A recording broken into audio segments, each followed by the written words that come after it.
Welcome to Sweet Life Beat Life. We hope this video helps. In this video, I will explain how to make roux without flour.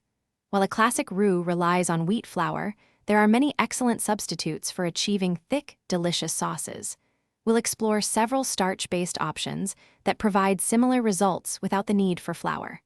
These methods are perfect for gluten-free cooking or simply when you're out of flour. Get ready to transform your gravies and sauces with these simple techniques. Cornstarch is a fantastic and widely available flour alternative. To use it, first create a slurry by mixing equal parts cornstarch and cold water.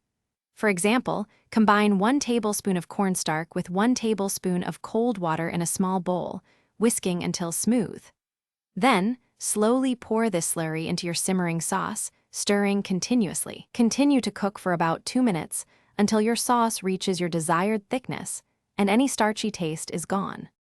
Beyond cornstarch, arrowroot powder and tapioca starch are excellent choices. Arrowroot creates a beautifully clear and glossy finish, ideal for fruit sauces or gravies. Mix 1 teaspoon of arrowroot with 2 teaspoons of cold liquid before adding to your hot sauce, stirring until thickened. Tapioca starch also offers a clear, smooth texture and is great for dishes you might freeze. Remember to use about 2 tablespoons of tapioca for every 1 tablespoon of cornstarch. For best results, always make a slurry with cold liquid before introducing any starch to your hot sauce. This prevents lumps.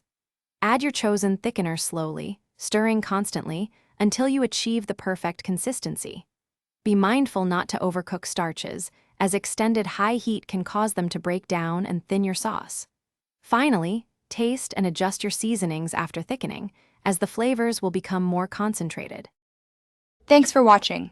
Consider subscribing if we helped you.